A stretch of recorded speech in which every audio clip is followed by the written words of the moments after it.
വയനാട് പുനരധിവാസത്തിൽ ചൂരൽമല അട്ടമലപ്പാടിയിൽ ഉൾപ്പെടെയുള്ളവരെ പരിഗണിക്കണമെന്ന ആവശ്യം കൂടി ഇതിനൊപ്പം ഉയരുന്നുണ്ട്.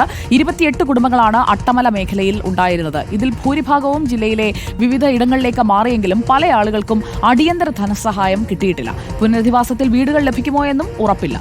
സന്നദ്ധ സംഘടനകളുടെ സഹായത്തിൽ അട്ടമലക്കാർ ഉൾപ്പെട്ടിട്ടില്ല എന്നും അവർക്ക് പരാതിയുണ്ട്. പാടികളിലുള്ളവരുടെ ദുരിതം സർക്കാർ അറിയണം എന്നാണ് ദുരന്തബാധിതർ പറയുന്നത്. മുബഷീർ പി അക്ബർ ചൂരൽമല പാടിയിൽ നിന്ന് നമുക്കൊപ്പം ചേരുകയാണ്. മുബഷീർ, അന്ന് ഈ ദുരന്തമുണ്ടായ വേളയിൽ അവിടെ നിന്ന് എത്ര ബുദ്ധിമുട്ടിയാണ് പുറത്തേക്ക് ഇവരെ കൊണ്ടുവന്നത് എന്ന് നമ്മൾ നേരിട്ട് കണ്ടതാണ്. ഇപ്പോൾ പട്ടികയിൽ പെടാതെ നിൽക്കുകയാണ്. പട്ടികയിൽ പെടാത്തതിന്റെ വിഷമമാണ് അവർക്ക് പങ്കുവയ്ക്കാനുള്ളത്. എന്തുകൊണ്ട് അവരെ ഉൾപ്പെടുത്തുന്നില്ല? അവർക്ക് ഇനിയും പഴയ രീതിയിൽ അവിടെ ജീവിക്കാനായിട്ടുള്ള ഒന്നും ചുറ്റും അവശേഷിക്കുന്നില്ലല്ലോ മുബഷീർ. അത് സർക്കാർ കാണുന്നില്ലേ?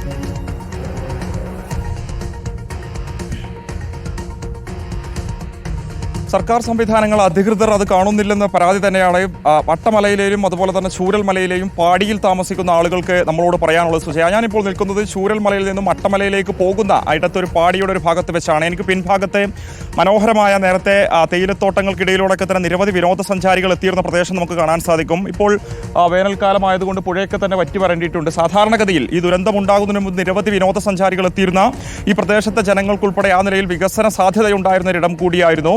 ദുരന്തം ഈ ഒരു മേഖലയെ, അട്ടമല ഉൾപ്പെടെയുള്ള പ്രദേശത്തെ ബാധിച്ചില്ലെങ്കിലും ആ ദുരന്തത്തിന് ശേഷം ഈ പ്രദേശം പൂർണ്ണമായും ഒറ്റപ്പെട്ടു എന്ന് പ്രത്യേകം പറയേണ്ടിയിരിക്കുന്നു. ഒരു തരത്തിലുള്ള വിനോദസഞ്ചാരികളോ മറ്റു യാത്രക്കാരൊന്നും തന്നെ ഇപ്പോൾ ഈ ഒരു മേഖലയിലേക്ക് കടന്നു വരുന്നില്ല. അതുപോലെ തന്നെ പ്രത്യേകം എടുത്തു പറയേണ്ടത് ഒരു പാടികളുടെ അവസ്ഥ തന്നെയാണ്. നമ്മൾ ആ ദുരന്തമുണ്ടായ സമയത്തൊക്കെ തന്നെ തുടർച്ചയായി ഇവിടെ ഉണ്ടായിരുന്ന സാഹചര്യം ചൂണ്ടിക്കാണിച്ചിരുന്നു. മണ്ണടിഞ്ഞുകൂടിയിരുന്നതും ഇതൊന്നും തന്നെ മാറ്റാൻ കഴിയാത്ത സാഹചര്യമൊക്കെ തന്നെ പറഞ്ഞിരുന്നു. ആ ഒരു ഘട്ടത്തിൽ മന്ത്രി ഉൾപ്പെടെയുള്ള ആളുകൾ നമ്മളോട് പറഞ്ഞിരുന്നത് ഇതിനെ ആശ്രയിച്ച് ജീവിച്ചിരുന്ന പാടികളുടെ തൊഴിലാളികൾക്ക് വേണ്ടി തന്നെ പാടികൾ വൃത്തിയാക്കും, അവർക്ക് അതിനുവേണ്ട സംവിധാനങ്ങൾ ഒരുക്കി കൊടുക്കും എന്നുള്ളതായിരുന്നു. എന്നാൽ ഇപ്പോഴും അതേപടി കിടക്കുന്ന കാഴ്ചകൾ നമുക്ക് കാണാൻ സാധിക്കും എന്നുള്ളതാണ്.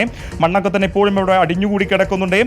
ഈ ക്ഷീരകർഷകരായിട്ടുള്ള ആളുകൾ ഇപ്പോൾ അവരുടെ തൊഴുത്തൊക്കെ തന്നെ നശിച്ചത് മൂലം ഈ പാടികൾ, നശിച്ചു കിടക്കുന്ന പാടികൾക്ക് മുമ്പിലേക്ക് അവരുടെ പശുക്കളെ മാറ്റിക്കെട്ടിക്കൊണ്ട് അത് ജീവിതാശ്രയമായി മുന്നോട്ട് കൊണ്ടുപോകുന്ന ഒരു സാഹചര്യമാണ് ഇവിടെ ഉള്ളത് എന്നുള്ളതാണ്. 28ഓളം കുടുംബങ്ങൾ അട്ടമല കേന്ദ്രീകരിച്ച് പാടികളിൽ ഉണ്ടായിരുന്നു. ദുരന്തമുണ്ടായതിനെ തുടർന്ന് അവരെല്ലാവരും തന്നെ മറ്റു പല സുരക്ഷിത കേന്ദ്രങ്ങളിലേക്ക് പോയി വാടക വീടുകളിലേക്കൊക്കെ തന്നെ മാറ്റി താമസിപ്പിച്ചു എന്നുള്ളതാണ്.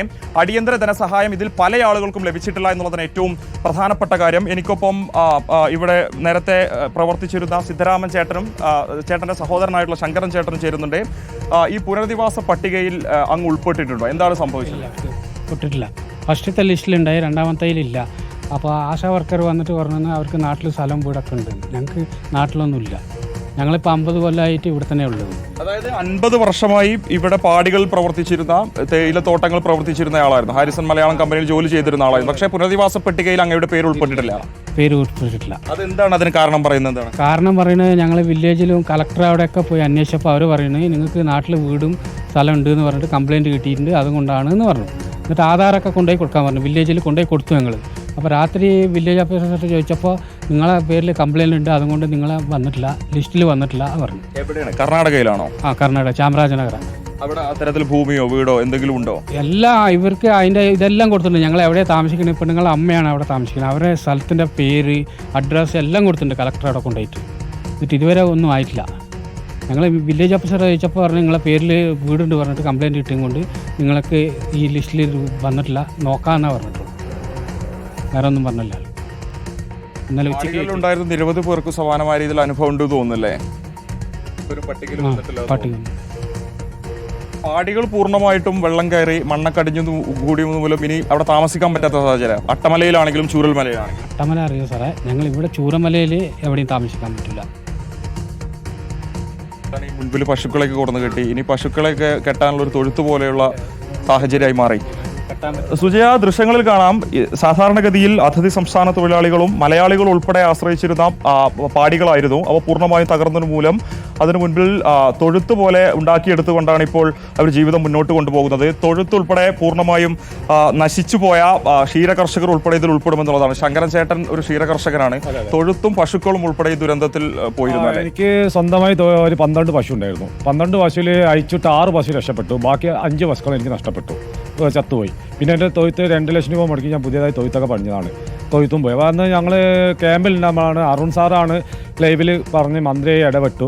ഒരു പശുവിന് 37,500 വെച്ച് തരാം എന്ന് പറഞ്ഞിട്ട് ഞങ്ങൾ എഴുതി കൊടുത്ത 5 പശുവിന് എഴുതി കൊടുത്ത് 3 പശുവിൻ്റെ ലിസ്റ്റ് പേരിൽ വന്നു.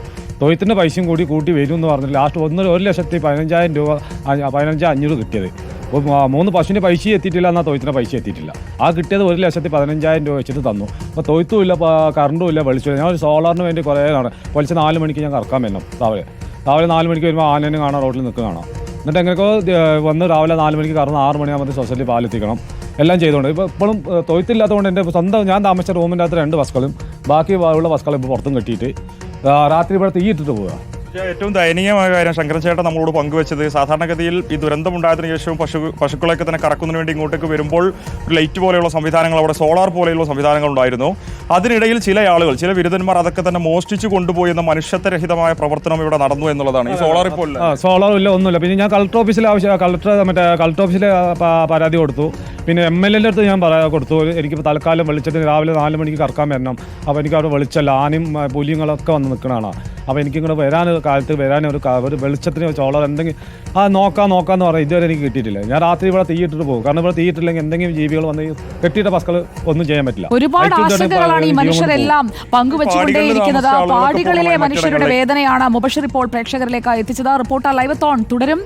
ഒരുപാട് വിഷമങ്ങൾ ആ മനുഷ്യർക്ക് പറയാനുണ്ട്. അതെല്ലാം സർക്കാർ സംവിധാനങ്ങളിലേക്ക് എത്തിക്കാനായിട്ടാണ് നമ്മൾ ഈ മണിക്കൂർ വിനിയോഗിക്കുന്നത്.